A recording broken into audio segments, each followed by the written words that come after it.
Hi there, thanks for stopping by. In today's video, I'm going to show you how to make an ornament using a button design. So let's get started.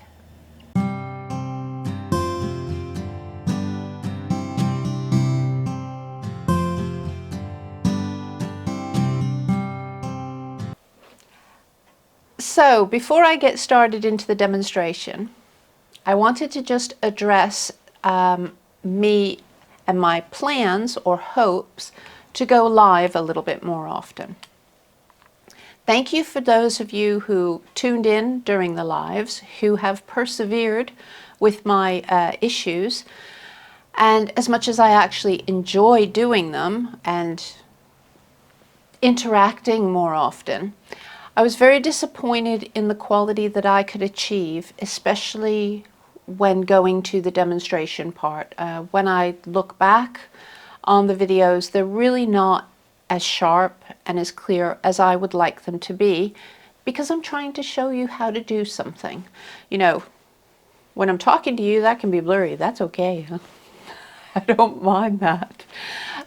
But I really want it to stay sharp and focused. So doing some research, it seems that my biggest problem is that we're in a rural location and our broadband is rubbish, to put not too fine a word on it.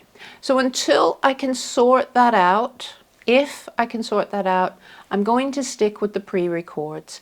That way I know that I'm doing the best that I'm able to do with regards to showing you the techniques or the stitches or anything else, because I can zoom in, I can take a little bit more time, and I can try to make sure that you're seeing what I am hoping that you will see, and then get them uploaded and take it from there.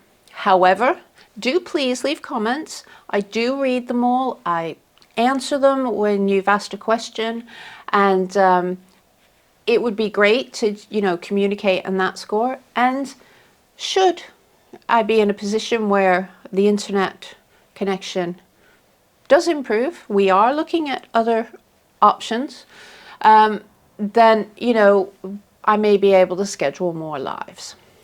So without further ado, let's get into the demo. In order to make this project, you will need some felt. You actually need a larger piece of this. You need like double this. You'll need some fabric, something nice, a little bit thin. You will need 2 button molds. I am using flat circle button molds. It does help if you have the hole in the center, otherwise you're going to have to move your needle a little bit. But if you have not got flat button molds, you could use a large ring, to whatever ring size that you want your ornament to be. And you could use big buttons and cover them, just ordinary buttons. As I said, you'll have to manipulate your needle a little bit if you don't have the central hole. You'll also need sewing thread. You'll need needle for sewing and a crewel needle. Also scissors. I'm also going to be using our button template and button wheels just to help line everything up. And for the decoration part, you're going to need a fixed point. I will be using the trimmings table because of the way the camera angles go, but if you have our button station and you use a clamp on the side of your table, that will work. And you need something to measure out your lengths of thread. And last but not least, you need your decorative thread. So I'm going to be using Wonderfil's Dazzle, which is more or less like an 8-weight pearl cotton in its size. It's a little bit thicker perhaps, but basically it's two ends of rayon thread and an end of a sparkly thread. So there's all sorts of different colors and so on, and I'm going to use two different colors for this. One of the silvery ones. This particular one is, let's see, what's the color? The color is 6108, and I'm going to be using a green because that's nice and Christmassy, and this one is 4131. So that's the housekeeping. So the first thing that you need to do is take your button mold, whatever size you've decided, and draw. Oh, I didn't say, you also need something to draw with, to mark. I'm using a Friction, and this, the line goes with heat, but that doesn't matter because you really won't see much of this anyway. And just draw around the button mold and cut this out. Now you will need one for both of the molds, okay, because you will need to do everything I'm about to do right now, you'll need to do twice. So I'm just cutting around. You can use any sort of felt. Basically what this is for is to just soften the edge, make the finished button or ornament a little bit nicer in its shape. Now this particular design that I'm going to show you is actually more likely as a button to have been seen on a satin wrapped button. So reduce everything down in size and you can work on a small button and something like that as the button mold, one of the turned molds. But because we're doing an ornament, we're working bigger. So button template so that I can get a nice circle, and I need to have just it because of the button mold that I am using, which is one of our number 6 button molds, which is a 40mm. I'm going to need to cut a circle just inside of the last edge. And this should cover it quite nicely. Now, if you have a very thick fabric, you will need less of it because you don't want too much bulk on the back of the ornament.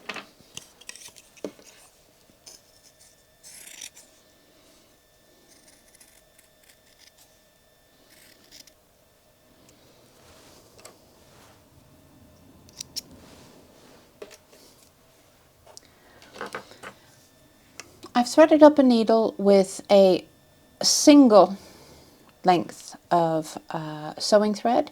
This needs to be fairly long. You want to have enough to manipulate and to work. And I'm going to start off, I have knotted the end, but as you can see that just pulls right out. You want to work a couple of back stitches first. So this will make sure that that stays in place when you draw up the circle. So I'm going to work a running stitch all of the way around. Remember to pay attention if you have a right and wrong side of your fabric.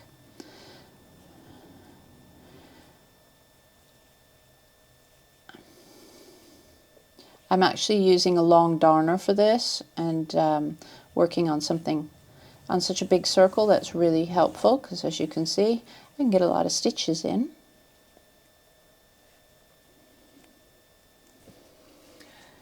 My circle of fabric, my piece of felt, my button mold, and then draw that up. So basically I've covered that.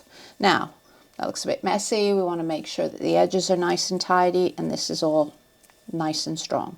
So the first thing I'm going to do, because this is quite large, is I'm going to work another series of running stitch around in this puffy bit, because this will help to draw in the edges just a little bit, because this is larger than sort of your average button. This extra bit of stitch stitching can really help to secure everything in place.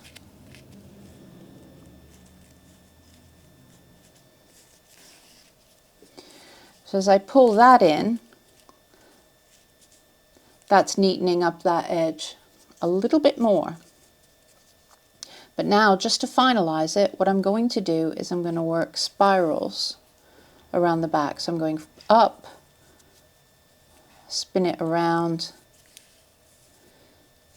spin it around.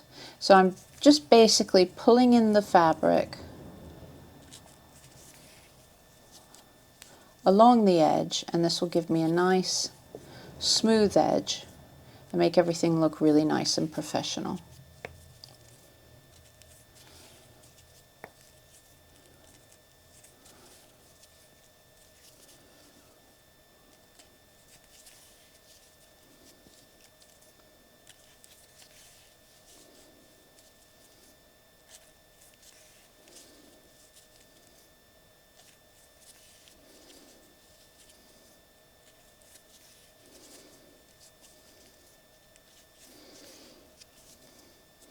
When I'm happy with the edge, I think I've got a little bit poking up there. Just want to pull that one in a little bit. That's it. I can go ahead and just secure that thread.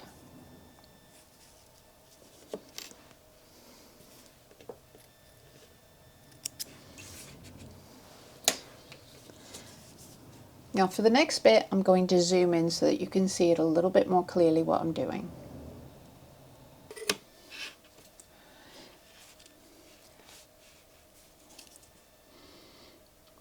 The first thing I'm going to do is mark 6 divisions on the edge of my button. You don't need to do this. You can work this up by eye. That's not a problem. So don't worry if you haven't got anything for which you can do this with, but just move this so that I can see it as well as you and without knocking the camera out.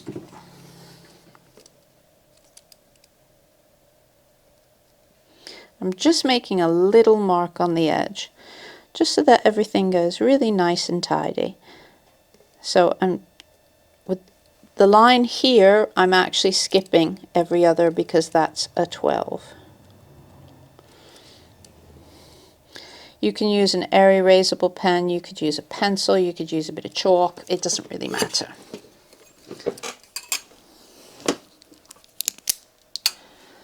You will more or less cover this up. So I've got a long length of the Dazzle thread threaded onto a chenille needle, and I have knotted the end. I'm going to just secure this at the back of the button. And now I'm going to come up and I'm going to place 2 wraps straight up with those marks. And I'm just going to put a little stitch at the back to hold it before I move to the next 2 marks and repeat.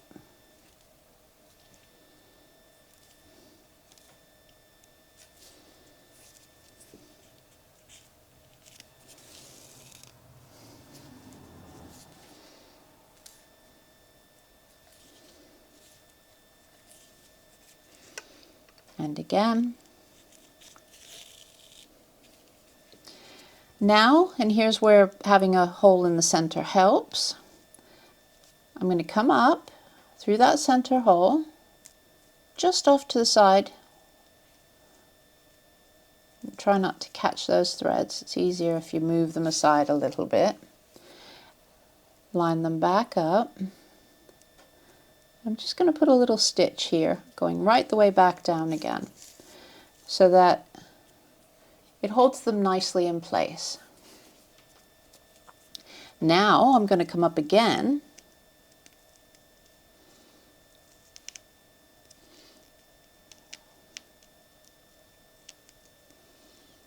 and come off to the side a little bit. But now I'm going to take the needle back underneath to come up alongside one of the spokes. Okay.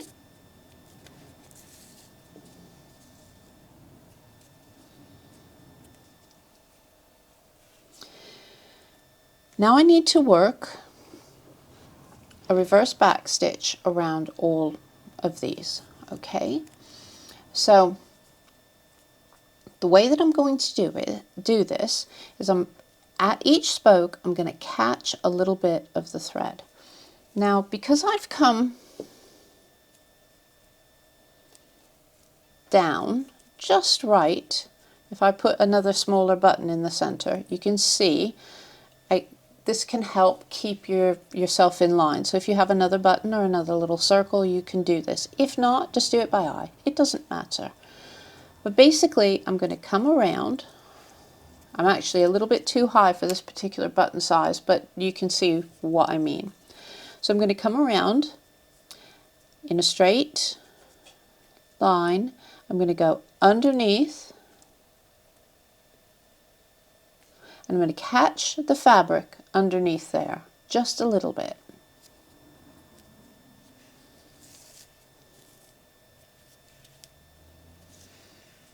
Repeat.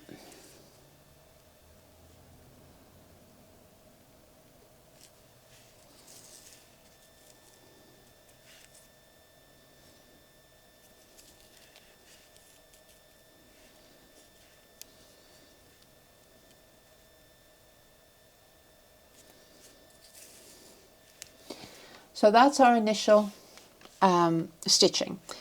Now I'm going to switch up to a tapestry needle because I don't want to catch the fabric for the next part.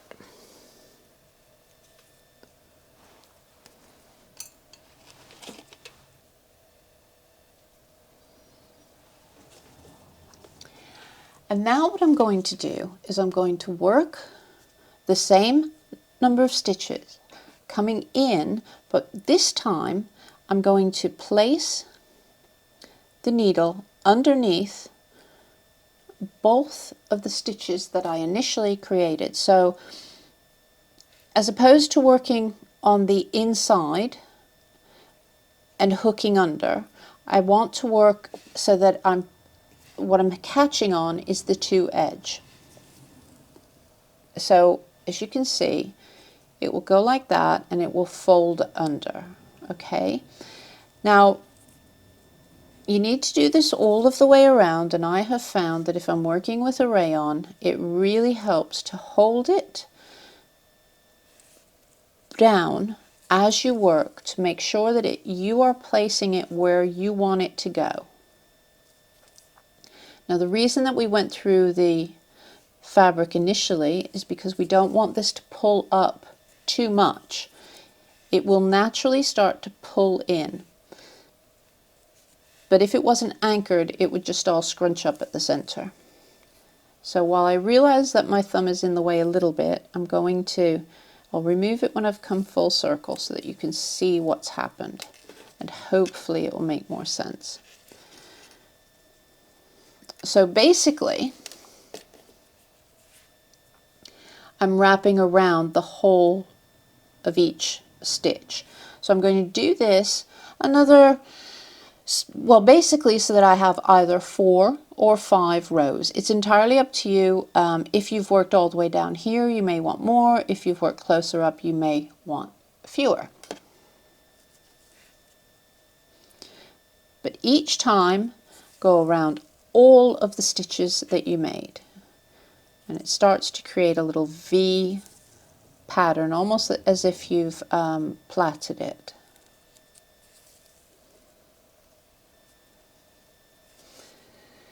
Now I'm running a little low on thread, but I also have just completed 4 rows all of the way around.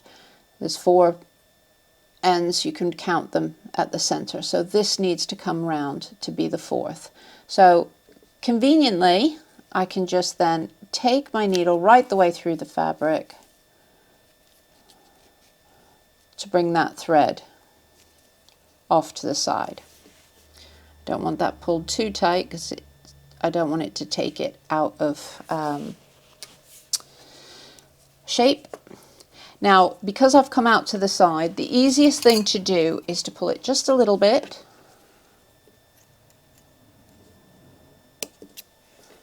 and then it will just disappear. It will sink back in. It's gone through that fabric and the felt.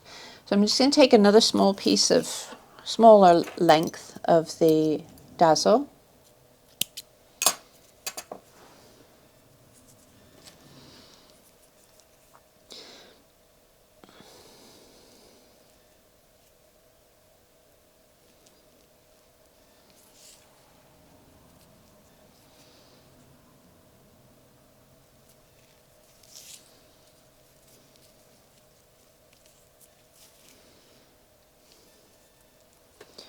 And for this one, I'm going to come up at the center. It's going to be easier, and I have a little knot as well. Now, the next stitch actually needs to start.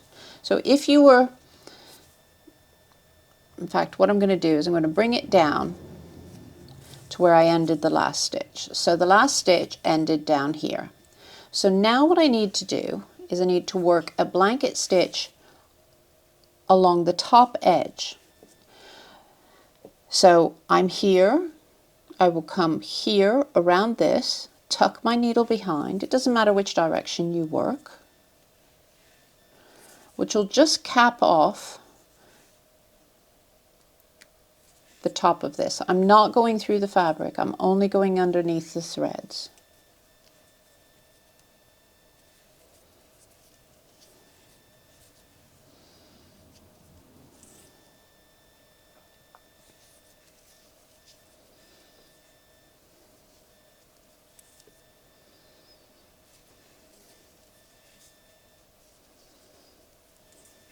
And then the last one can just tuck underneath that first one to continue the join. And that gives that a nice little shape in the center. And then sink it back through. And just find the center hole.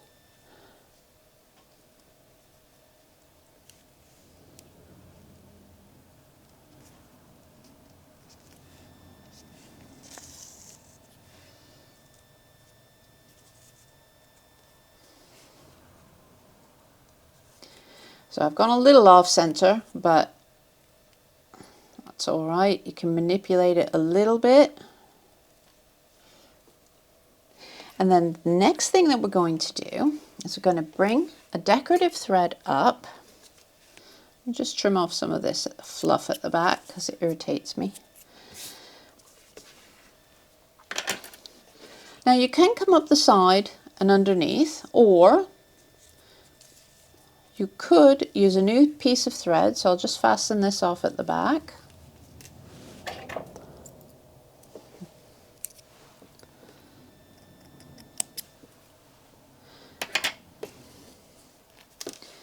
I'm going to go back to the chenille needle, although to be fair, a tapestry will probably cut through this just fine without any real worry.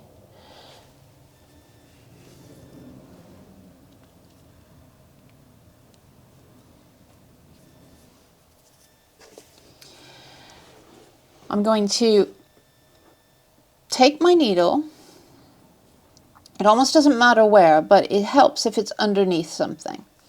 And I'm going to go as far across as I can. So I'm not going to go to the first one. If I can get my needle to get where I want it to be, let's say right about there, okay? So that gives a little bit of leeway. I'm going to take that through so that sinks underneath the fabric. I'm not going to pull too hard. I'm going to put my finger here at this stage so that what I do next, it won't pull it out. So I'm going to work a straight stitch, then come out to the next spoke and decide whereabouts it should be, probably there. And again, put my finger here to hold that stitch whilst we establish it. And then repeat.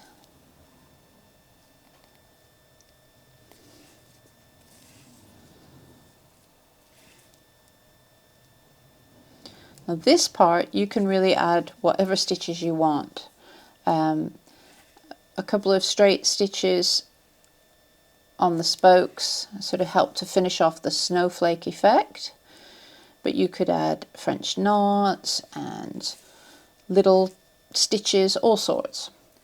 So from here, I'm now going to go down a little lower, closer to the edge, and make another stitch. I'm trying not to go through the felt. I mean, it doesn't matter if you do, but depending on the thread that you use, you might find it difficult to get through your felt. So just feel with your needle if you've got any issues there. I am actually going through the felt. I can feel it in some places, but fortunately this is just gliding through, not causing any problem at all. It's a lovely thread. But if you use a different metallic, might have a few more difficulties. So there we go. I can go ahead and add, as I said, I could add French knots everywhere, all sorts. But instead what I'm going to do now is I'm just going to take the needle and I'm going to go underneath as far as I can, really. Pull that through. I could make a little back stitch here if I really was worried about securing it.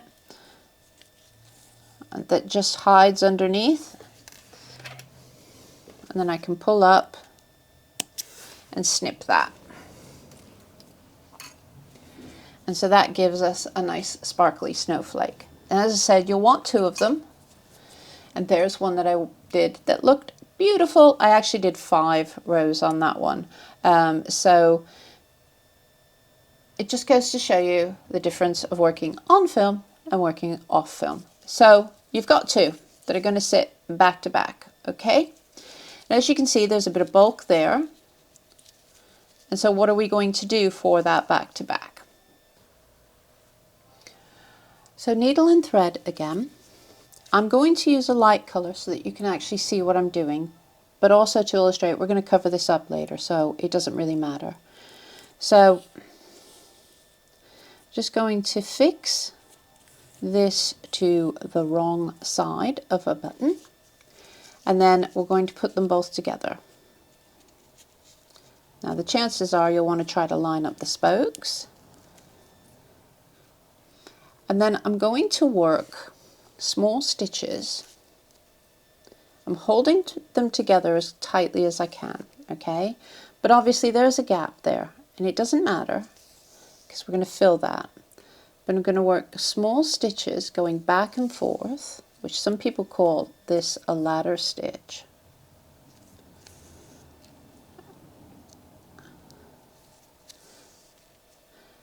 Basically we're making a little macaroon. So that's what these always remind me of every time I make them. So I must have macaron, or however you are supposed to properly say it. But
now that's held together pretty tightly.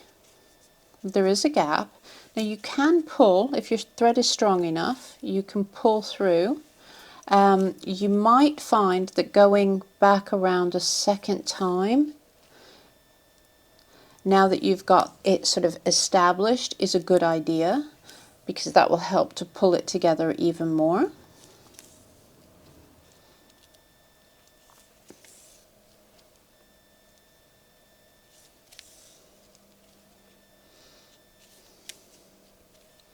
And if you have a part that you consider the top and a part that you consider the bottom, so you may have a good, a particularly good angle, I would suggest that you leave a larger gap.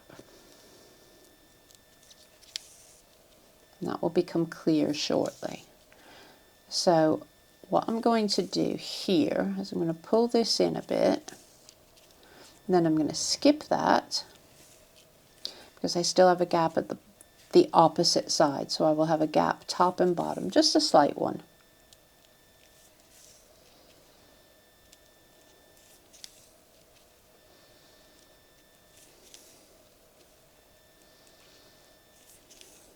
And of course your top and bottom don't have to be where the spokes are. What did I say?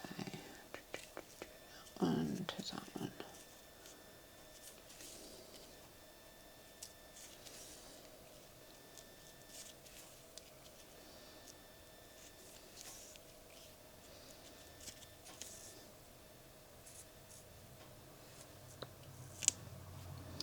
I'm just going to tuck that in there. I did create a little knot. So those two are now sandwiched together. We need to do something about that part. So you could put cord, you could put soutache, you could put basically anything decorative. You could put ribbon around, you could glue or stitch. But I'm going to show you is how to make a very simple finger loop braid. This is a braiding method that was very popular in the medieval period. Now what you're going to need to do is you're going to need to measure out 4 loops of thread, 2 of one color, 2 of another. Your loops, to give you enough to go around with this particular size button, your loops need to be around 35 centimeters. Trimmings table. I've not put the white board on. You can see why I don't put the why I do normally put the white board on. But basically I'm going to go from 2 points. So you can go around a book, you can go around a chair, you can go around just about anything you want.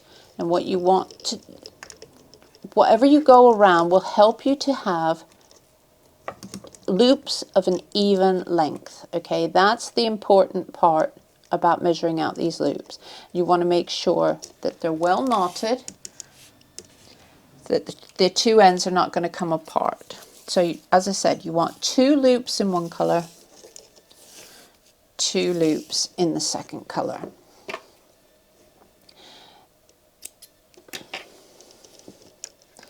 Now I like to tie a constrictor knot to hold my loops together. That's not always possible if you are, say, using a book to create your loops around. Another nice thing to create loops around is like a tinfoil box or something. You can just go around the top end of them. So just make sure that all of your loops are nicely knotted together, especially with the rayon thread, because it can slip. Okay. When you have your loops, you need to secure them on your fixed point.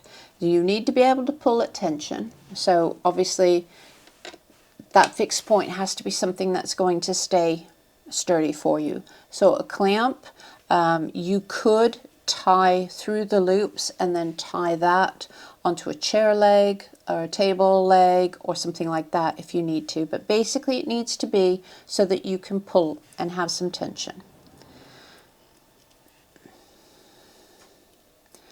I'm placing 2 loops of one color, my middle and ring finger on my right hand, and 2 loops of the second color onto the middle and ring fingers of the left hand. Okay, now this very simple braid is just a matter of swapping. Okay, there is a 15th century recipe for this that uses 8 loops, but 4 loops is very simple and easy to grasp. Now obviously you're not going to be able to see what's happening at the other end initially. All I'm going to show you to start off with is my finger movements.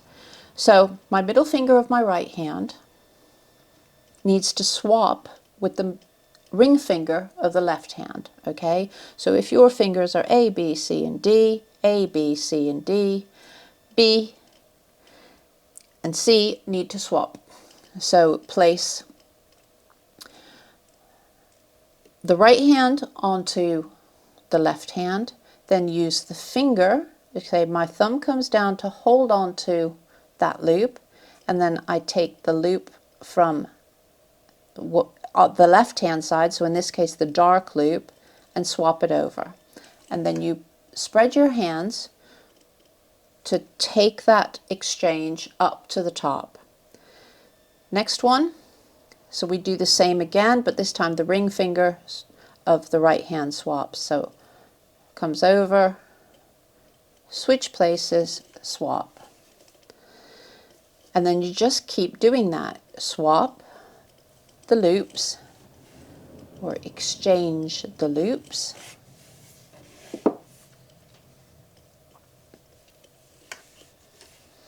Spread your hands for the tension.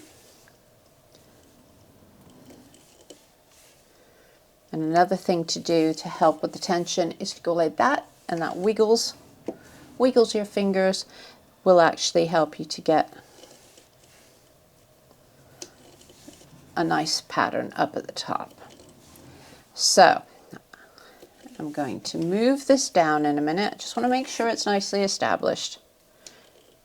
Okay, get this moved down so you, in fact, I'm going to keep that there. I'm going to move the actual post down so you'll start to see not my hands but what's happening at the top.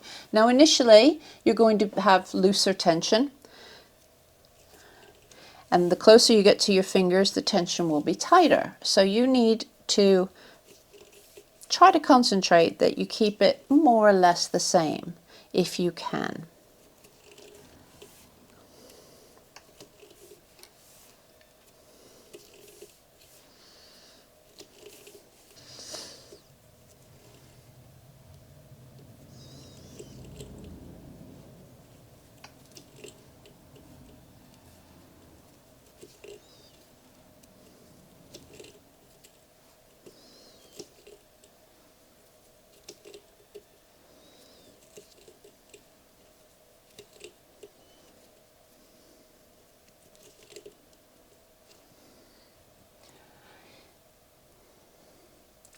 And so now we have what appears like a twisted cord, but it's actually plaited.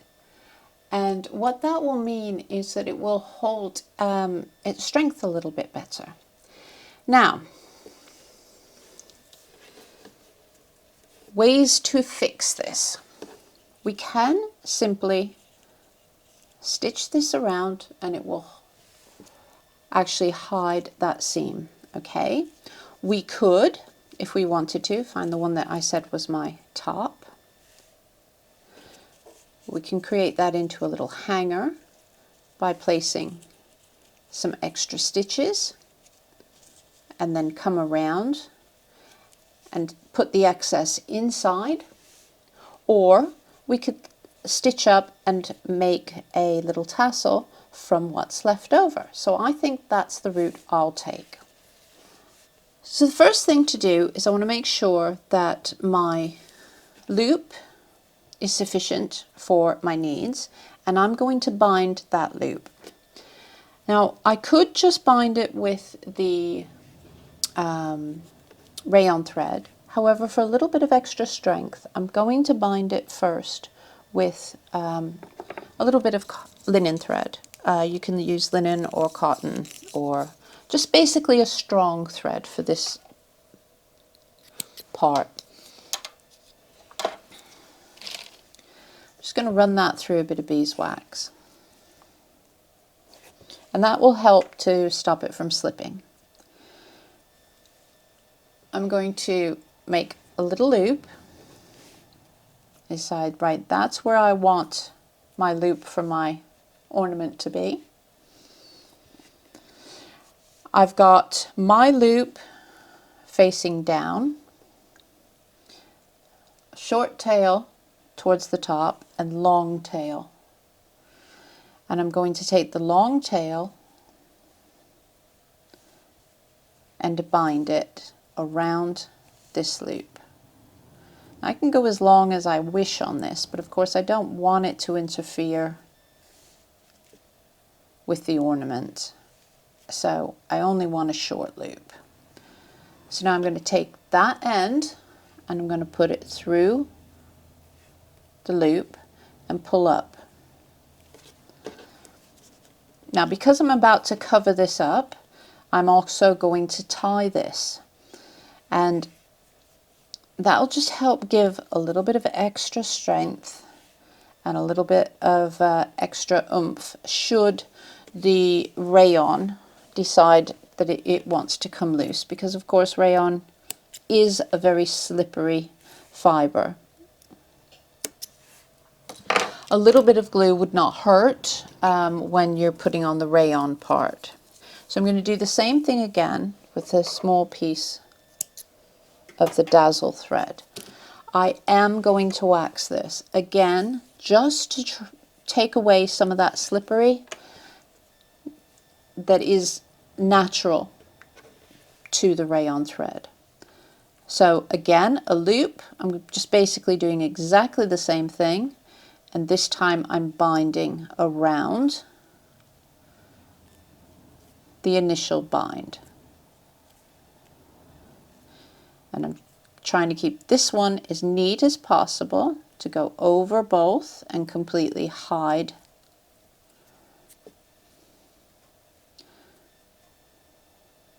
that linen underneath.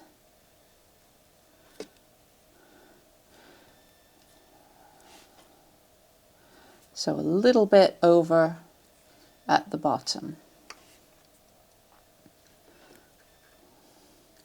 Take the end through and pull up and pull right up so that that thread is underneath, so that loop is right up in there. I'm not going to knot this one though. I'm just going to snip the ends, and that's why if you don't use the wax, because the wax does take a little bit of the shine off, eventually you won't notice it, but if you prefer not to do that, then you could put a little bit of glue as well there. Okay, so there's our loop. Now I want to stitch this. I'm going to use the largest hole, which I think will be that one, as my bottom. So, because I've decided I don't need to go into the thread here. So basically what I'm going to do is I'm going to stitch this around and in that space, okay? In order to do the stitching, I'm going to use a single strand of the sewing thread. It should really match, but I'm just going to take careful stitches so it doesn't really matter. Having a messy knot at the end does though.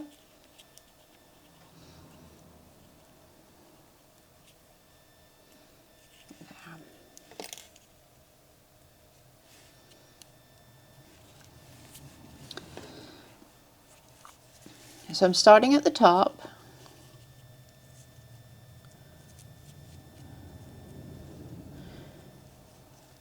And I can pop some pins in if I wish, just to hold this in place. And incidentally, this is the way that you can make, you can also make a little pinwheel. So if you want to make a little scissor keep that turns into a pinwheel, this is a great way to do it, and you can just pop the pins in between.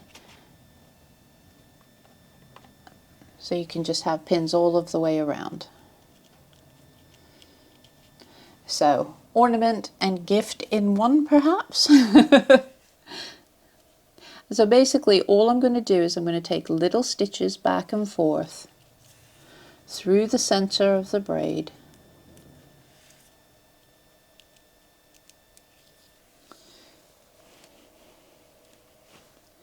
and then through the fabric, and I'm going to do that all of the way around.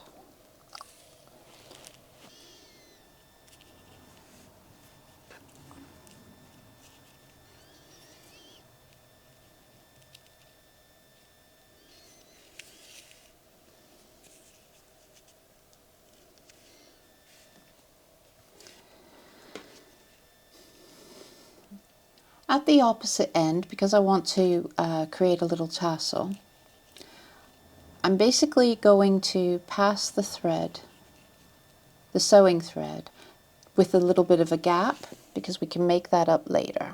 Okay, and then I'll bring this side down and start stitching this, working back up towards the top.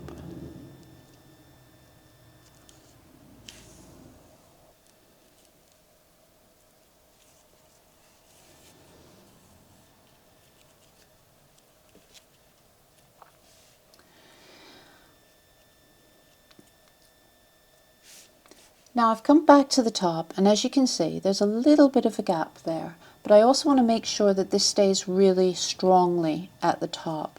So what I'm going to do is I'm going to work a few stitches back and forth and try to really strengthen up this area so that the piece hangs nicely and doesn't wear too quickly. But of course if it was pulled you'd have that gap, and so you want to make sure that you've stitched in and not have that gap, if that makes sense.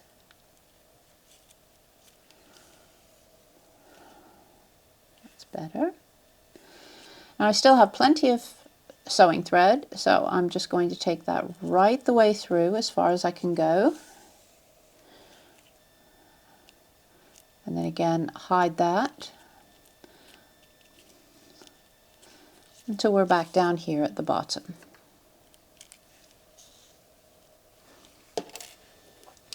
Now the tassel could simply be made using those threads, but I think it would be a little bit of a weak tassel. We want something a little bit stronger. So what I'm going to do is I'm going to cut a few extra ends.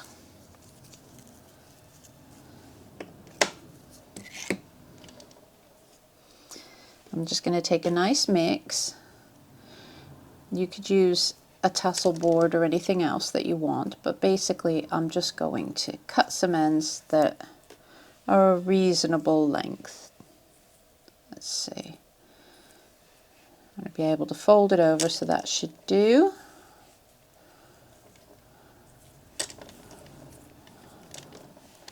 Not worrying too much about this. You can be very precise if you wish. If you're making more than one and you want them to all match, then you might want to be more precise than I am.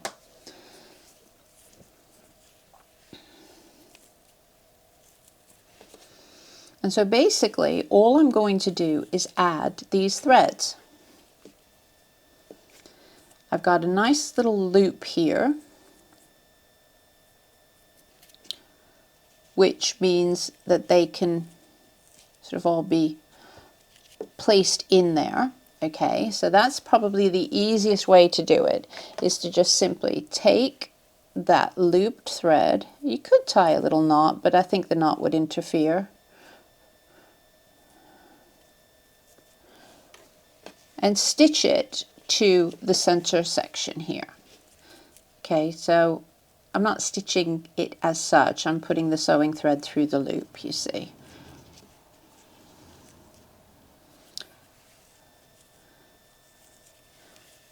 This will still move about until I've actually finalized everything. But all I want is to just make sure that that extra thread is there, just to bulk out this tassel just a little bit. I don't want too much sewing thread showing either, so I need to be a bit careful about that. and make sure that I'm not making a mess while I'm attaching this.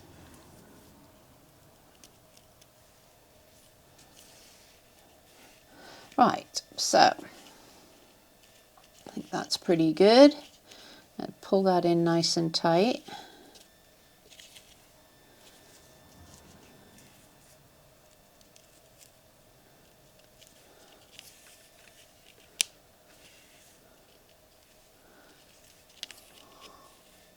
And then stitch that through and snip.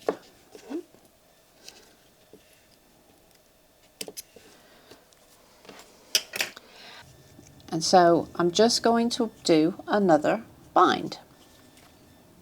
Now obviously when you're binding, a bit of fluff there, when you're binding and you've got something large, you've got fluffy bits, it's usually easier to bind towards the fluffy bits simply because of control. So again, bind here. I'll try to line it up a little bit with the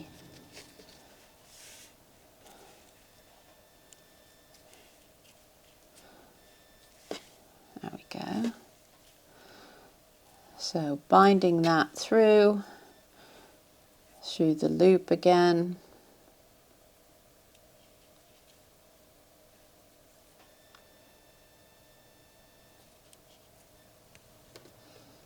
Pull up.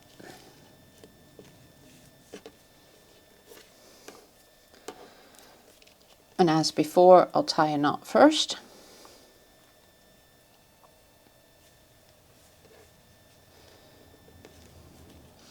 Because this is what's really going to be doing the holding.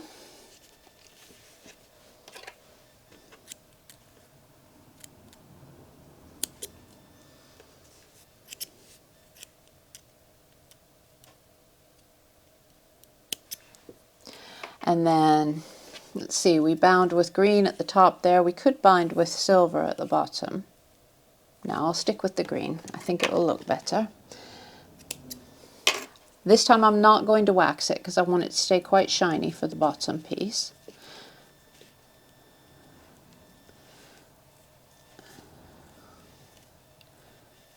And then wrap and cover.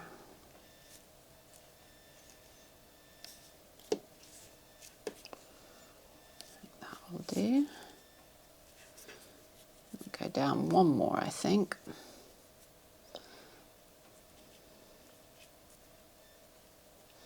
And then I'm going to pull up. Now, because this is a tassel, that long piece I'm not going to trim. I will only trim the top one that's pulled everything through.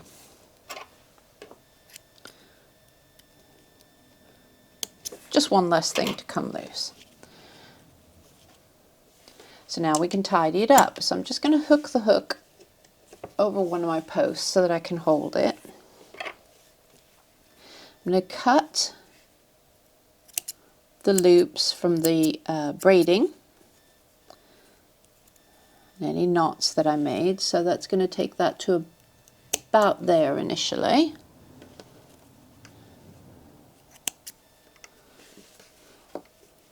Now I do still have some of this is still braided, so I can go through and I can gently unbraid it.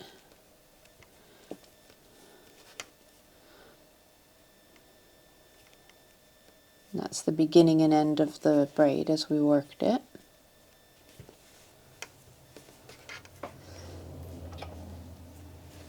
And do another snip.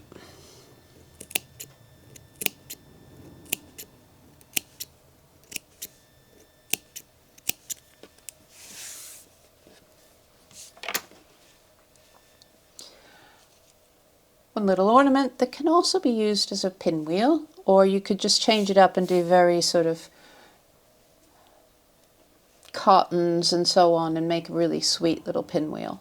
If you don't like it being quite so far apart, you could do this with rings, as I said, and rings can protrude out more this way, because as you push the fabrics together, you'll then get them to sort of protrude out this way with the excess fabric, so you can get them quite close. But I quite like having a gap that I can fill. It makes it a little bit easier to stitch without your stitching being seen.